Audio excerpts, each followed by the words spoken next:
We're just about ready to head into the Labyrinth again, but I didn't mention Fuka there when I was going over the characters. I'll be doing that quite a bit later on for a good reason.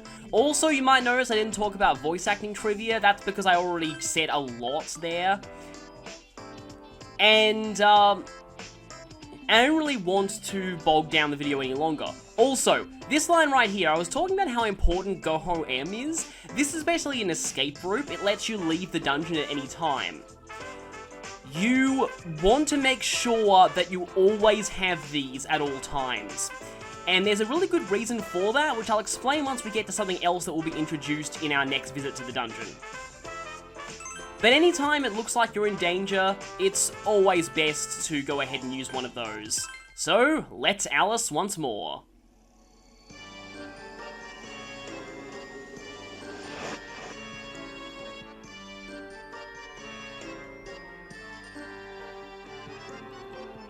I'll try searching ahead. This seems like a very extensive stand. Its structure looks complex. It's quite different from Tartarus. I can't tell the topography or the exact locations of shadows. One thing that I will mention is that unlike Persona 3 and 4, the dungeons in this game are fixed. They are not random at all. Sorry. However, they are massive. If you can't help us navigate, then we'll need some other measure against getting lost. Would this help? And here we're going to be introduced to one of the biggest mechanics of this game, carried over straight from Etrian Odyssey. The map. I made it by putting the students' day planners together. I made it to write down where Ray's favorite shops were. But I don't need it now that I've memorized them. Since you're our leader, you should handle marking our path from now on. It'll help keep us from getting lost. Ah, you're right! Could you draw a map of the places you've been? A reliable map could be very useful for us to escape from this world. Also, it seems there are a number of pretty strong shadows. That's great news for us. I wouldn't say that if I were you. Since they're so strong, I'll call them by a separate name. And here's another Etrian Odyssey mechanic being introduced. Fusis oikain idolin. This is apparently kind of mangled Greek. It means something along the lines of naturally occurring image. What? Fusis oikain idolin. Saying it twice doesn't help. Like, what's that supposed to mean? It's just as it sounds. Very well. We'll go with that. We'll call them F.O.Es for short. And this is what most people know this as. In Etrian Odyssey, this is short for Field On Enemy, but to the majority of the fandom, it's short for effing overpowered enemy. For good reason. F.O.E? Okay, about these F.O.Es, though. I don't think you'll be able to beat them. At least not now. You should be able to tell just by looking at one. So don't do anything rash. Just stay out of their way. You're telling us to run from them? Yeah, so here's more examples of why Akihiko's been derailed into a complete moronic Blood Knight in this game. Putting ourselves in unnecessary danger would be reckless. Discretion is the better part of valor. If you find an F.O.E, take pains not to fight it, understood? Though there is kind of a trick you can do with F.O.Es that I might show if I get the chance. Well then, please be careful on your way. I'll do my best to back you up. The rest is up to you. We'll be following your lead.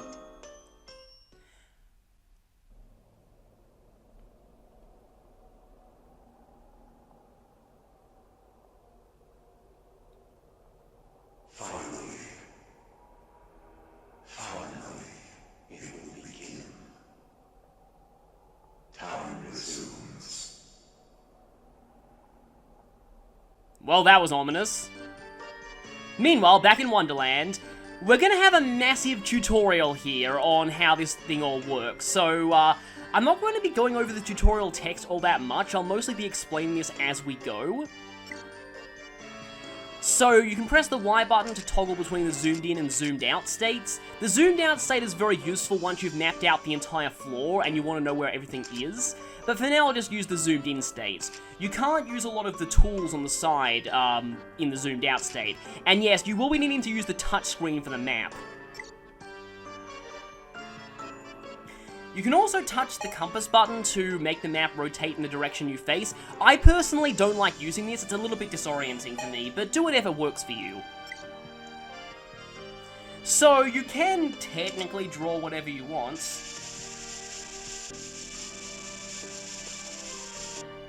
But I don't like doing that. I prefer to just keep this map as logical as possible. Now, we don't need to worry too much about painting in floors, but the color palette, that can be useful sometimes when you want to mark out whether certain floors are dangerous or have unique effects to them. I prefer to just use the undo button for this. And yes, this is why I don't worry about painting in floors that much. You automatically cover these floor spaces as you go. For example, Here I go. when we open this door, you'll notice that I have the floor space I'm standing on already painted. So if I go here, and yes, I was right in the fact that this area, the areas past this first area, they don't get mapped out during the tutorial segment. One thing that I do like doing though is, and I know that Etrian Odyssey fans are probably going to kill me for this, but there is an option in here that I like turning on. So auto map means, no, I want to confirm my changes. Auto map means that when you walk next to a wall, the wall is automatically filled in on the map without you having to manually pencil it in. I just really like this personally. It saves time from just drawing the map manually. I know again, Etrian Odyssey fans will probably hate me for doing this, but my background is in Persona, and in Persona the map is automatically filled in as you walk, so I'm making this more like a main Persona game. 3 enemies are attacking. Uh-oh. We must endure this for now. Okay, we got an enemy advantage here. This happens when the enemy's agilities are roughly higher than yours, but it happens a lot more than normal on hard mode.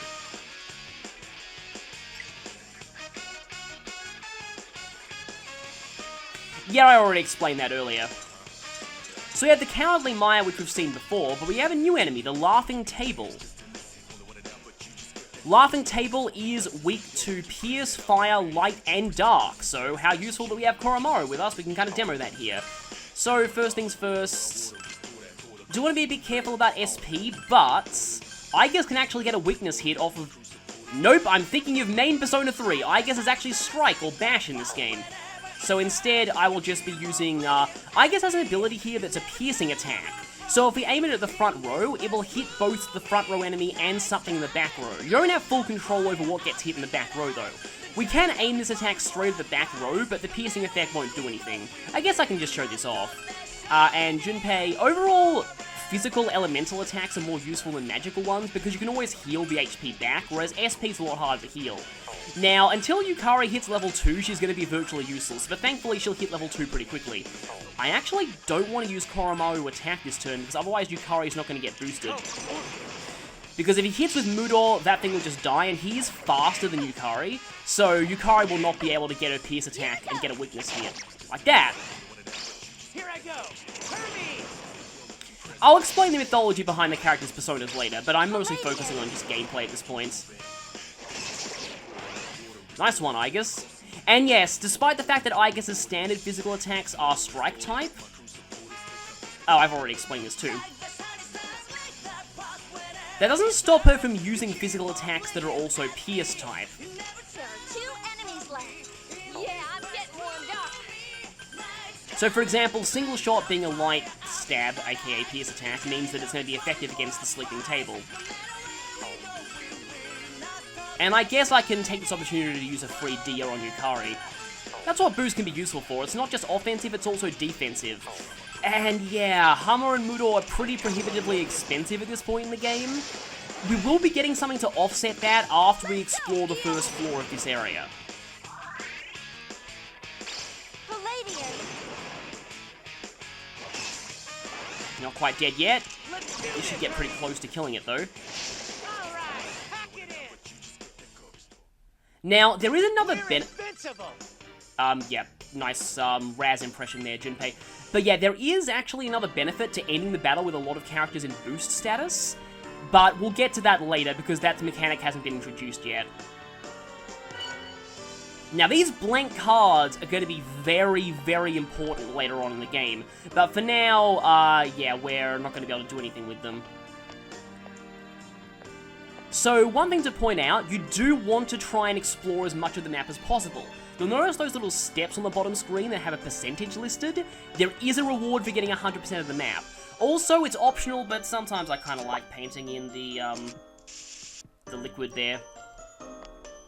Again, not required, but it makes the map look kind of nice. So, doors don't automatically get filled in, so you have to put them in on the map manually. Okay, nothing much here, just a hole in the center of this room.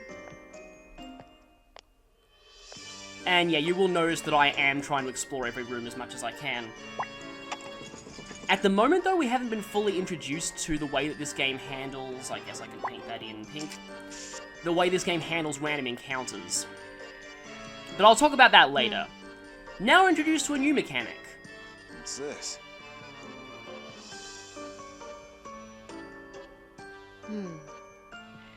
So we can't do anything with this yet.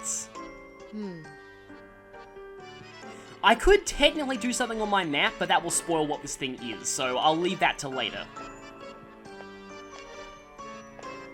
So overall, just solo exploring. Oh, actually, we are being introduced to it. It is a treasure box.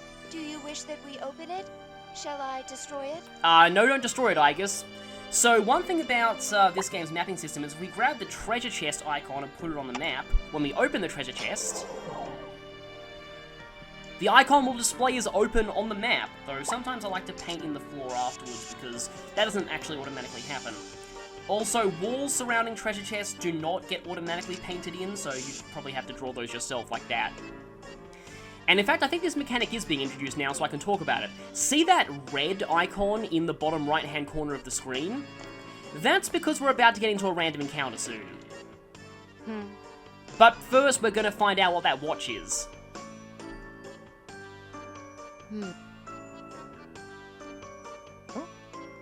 Wait! Huh? First rule of RPGs, always press strange switches. Yeah, we're back to the first clock.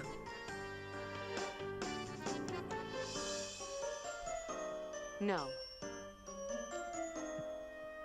So this is what TV tropes, and yeah, I'm addicted to that website, would refer to as a door to before. Once you pass through one side of these shortcuts, you can then pass through it on both sides.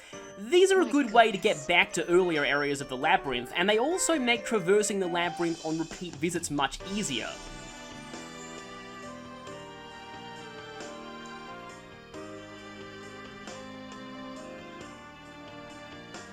So how this works is that if we place a shortcut icon on the map, which we do by tapping on the treasure icon and switching to this little box, the box will automatically display as an arrow. And this even includes one-way shortcuts, so if you've only found one direction of the shortcut, you can put that box on the map and it'll only show one direction. That's pretty cool.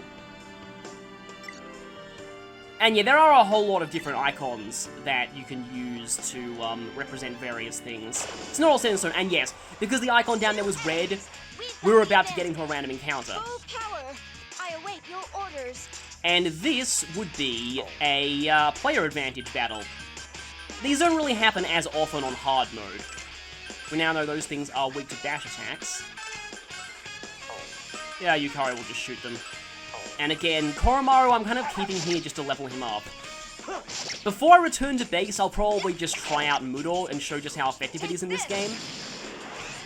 I do like that Aegis's basic physical attacks have now become strike type, because there were way too many Pierce users in the original Persona 3.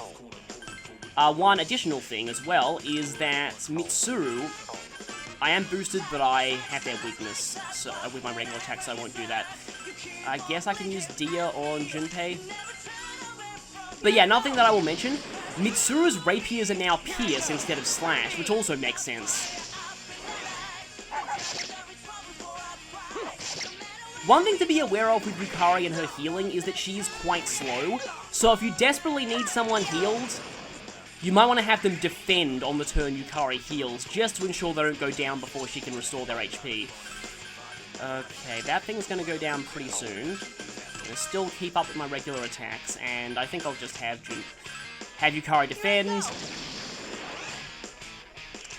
After the tutorial, I'll be cutting out random battles where there's no new enemy, or if something interesting doesn't happen. Nice crit there, Koromaru. This is another big reason of why physical attacks are much better than magical attacks for the majority of this game. Physical attacks can critical, while magical attacks cannot. And thus magic... Oh, I am boosted, so I could use Mudor for free. This could be interesting.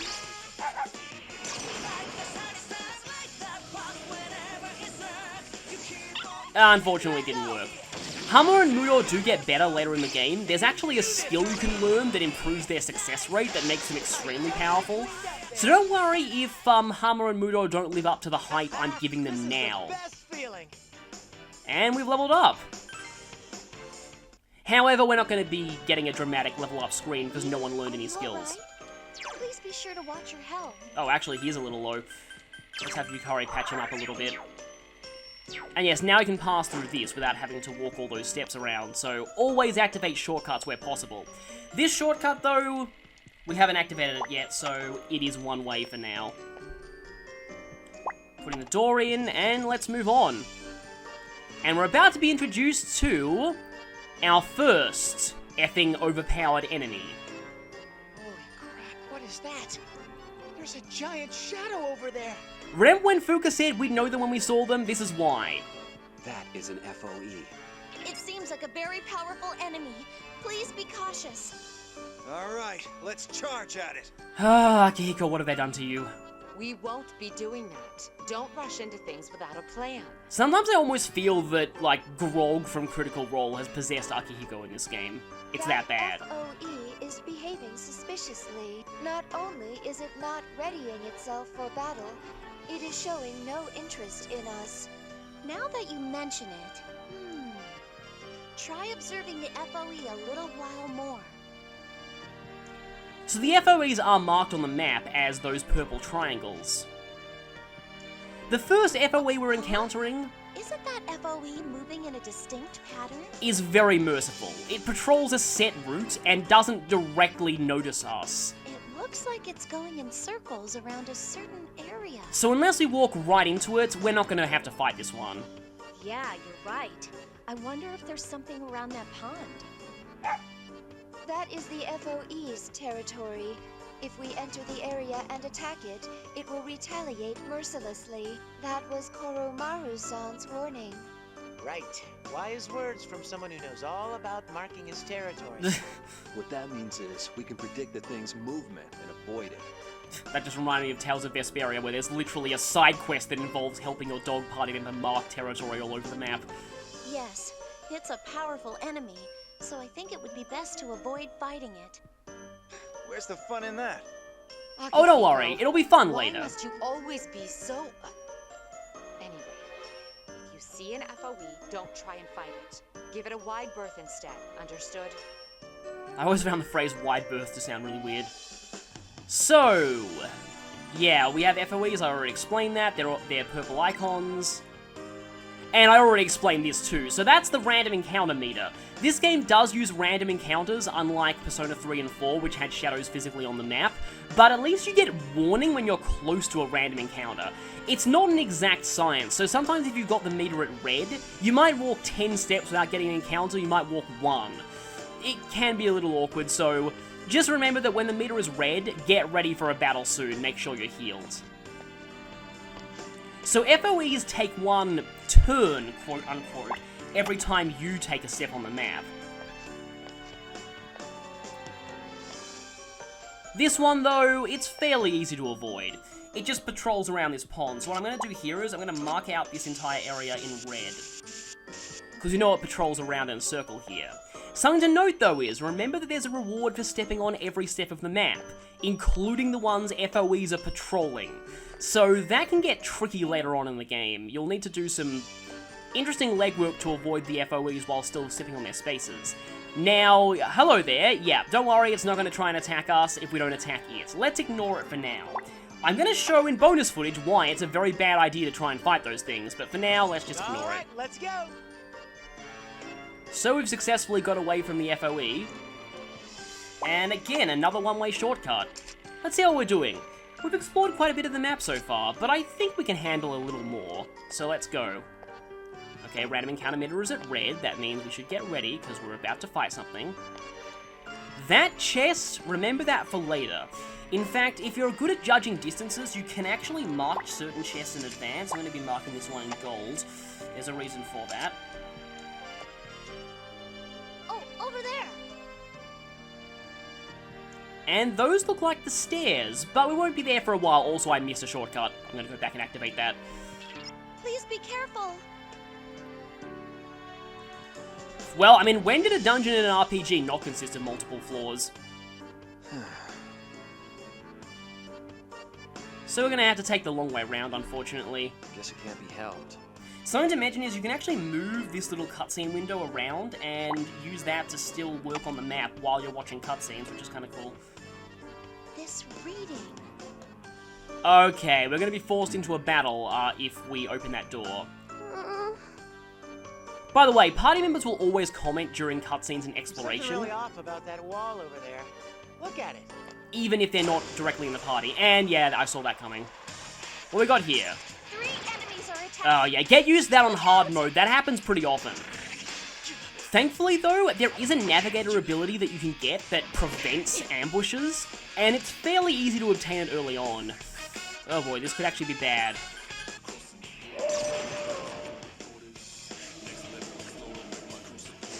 And these guys are in fact weak to that. Nice. I probably should have saved this Maya for later then, because I can get rid of it very easily with the, don't hit Koromaru, please. Yeah, you'll notice Igus doesn't take very much damage from physical attacks, but magic hurts on hard mode. You do have to be very careful here. Unfortunately, that thing died before I got a chance to, we're gonna get an all-out attack here. Let's go. I wasn't gonna include this battle, but I guess I can. And not quite dead. That enemy is weak to bash attacks. Go ahead and give me your orders.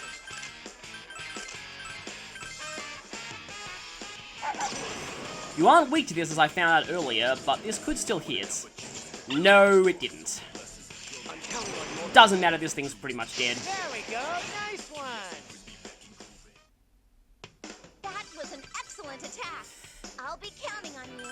One more fight should level up everyone. Igus, you have to be careful. You appear to be in pain. Yeah, thankfully your navigator does warn you when your party members are low on health. How many medicines? I've still got quite a few more medicines, might as well just use this. And then I think after this next force battle from the door, I might leave for now. Always gotta be careful not to push yourself. Let's go. And force battle. There are 3 shadows. A slime shadow has appeared. Your command? Oh wow, that's a Dragon Quest reference. That's pretty awesome. I forgot about that. Anyway, this is why low SP is a problem at this point in the game. Let's actually activate Healing Breeze. And thankfully, Igus does have an attack that's effective against the tables. That's a weird sentence, but it makes sense in this context. Yukari will... Actually, no, she'll get boost off of Piercing. And sadly, Koromaru doesn't really have much he can do. Like I said, Hama and Mudor tend to blow a lot of your SP at this point in the game. It gets better later, though. I kind of need to rely on Koromaru getting a critical here, then I can actually have him use Mudor on something. And this is where Igus being a little bit slow helps. She's not at risk of losing her boost status from getting hit.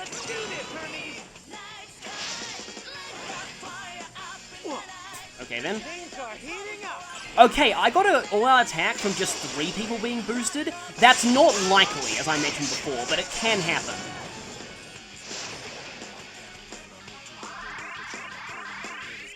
Just listening to this battle theme a little bit. That enemy's weakness is pierce attacks. Let's see. What now?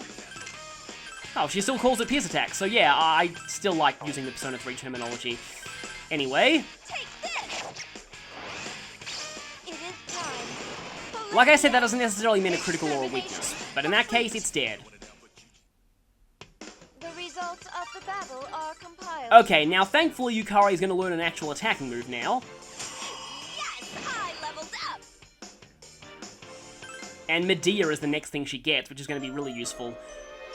As I said in her semi-bio, one of the one of the most useful things about Yukari is that she learns multi-target healing spells, which not a lot of people have in this game.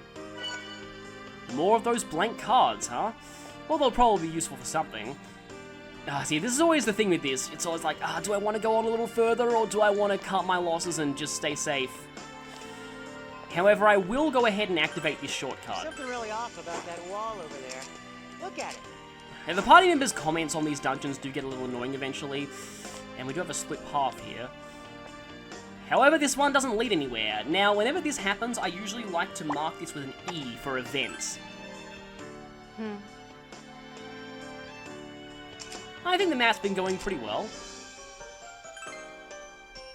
Gary Sue does everything perfectly, including drawing maps. I'm actually not sure how the game judges you on the map at this point. I'm actually not really sure what happens if your map is bad, like what Mitsuru says, or what even qualifies as a quote-unquote bad map. Now, yeah, something you might notice there's a shortcut right near that chest, which is right near the stairs. There's usually a shortcut you can open near the stairs that lets you very easily access the next level once you've got there once. So you don't have to traverse the entire floor again, and you know what? We've explored 50% of this floor. I think I'm actually going to have to... I'm going to go back. Just to stay safe. We still don't really have that much we can do at the base, but we can go ahead and sell our items. Not have them clutter up inventory space. And Theodore can make something out of these. We've unlocked Ei Katana, Short Bow, and Naga Wakizashi, which is that's like long knife or something like that? I think it is, because Wakizashi was an attack that Yojimbo used in Final Fantasy X. I can go ahead and check out these weapons, but... Oh, it's a weapon for Gary Stu. With a 60, yeah, that's probably, yep, Naga is long. Or we could wait for this, which requires 3 table pieces. They're from a later table. Desk piece is what the current table that we're fighting is. And I'm pretty sure that Lying Hableri, Cowardly Mire, and Laughing Table are the only things that we're going to be encountering on this entire floor. Junpei as the Ei Katana. Again, though, I prefer to prioritize armor over weapons in this game, because I tend to prefer getting better skills for damage dealing. I don't really use characters' basic attacks that much. So we could try and buy some armor, but we can't get any armor. Okay, we'll see how to get those pages later. Accessories, can't get anything on that, yeah. In terms of items, I think I'm fine on Go-Ho-M for now. I know some people pronounce it Go-Home, but yeah. In Japanese, it's called Kaerin, I think, which is, again, a pun on Kaeri, or to return. Usually used in the context of return home. Now, technically speaking, we don't really need to heal here, but I kind of like doing it anyway. I can demo here that the cost has now gone up to 200 yen, because Gary Stu is now level 2. But we have a decent enough amount of money, so that's probably fine to heal there. Okay, let's go ahead and switch up the party a bit, because I like to keep everyone as evenly leveled as possible. So, let's see, I guess Ken will replace Koromaru for now. I'll bring Zen and Rei back. And either Akihiko, Mitsuru, or Shinjiro. Well, I guess Mitsuru will give me a sort of a magically offensive user, and then I can go for Shinjiro because Akihiko's going to get kicked out of the party because he's been horribly derailed character-wise. I just realized I haven't actually demonstrated all gear mode yet. I'll probably get around to that later. Now, it's funny, instinctively, whenever I switch my party, I usually go to the menu screen to do something, but we haven't unlocked that something yet, so that's pointless.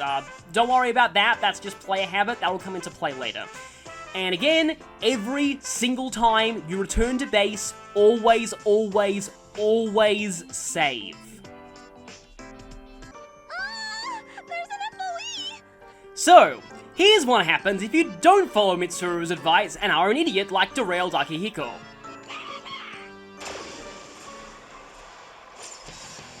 Oh, an F.O.E! Please run! There it is. You do get amazing music though. So, this thing is the Card Soldier. The Card Soldier has the highest stats relative to the other enemies in its area of any F.O.E. making it probably the most dangerous FOE to fight at the point you first encounter it. So bear that in mind. Let's just see what happens if we try and be an idiot and fight it. Yeah, it does have no weaknesses. And most FOEs, I say most, not all, but most FOEs are immune to Hummer and Moodle.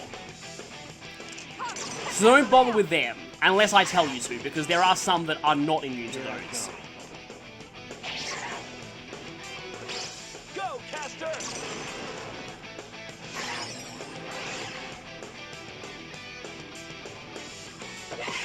B.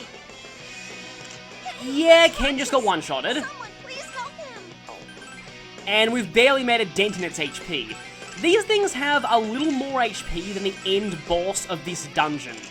And this is quite a long dungeon. Not long by the standards of this game, but long by the standards of most games, so that really says something. The boss of this dungeon is level 10-ish. Actually, no, level 12-ish. So, It's all mine. these things have around that much HP. I'm just gonna put us in rush mode. Just to show this. Sorry. Yep, Leader is unconscious. Can anyone revive him? Leader. this FOE doesn't really have a lot it can do, but what it can do is pretty brutal and very hard to survive at this point in the game. I'm sorry. Thankfully, these ones are pretty merciful and tend to spend some of their turns waiting. That's to give you time to run away, not to give you time to actually kill them. No! But anyway, that happens if you try to fight an FOE.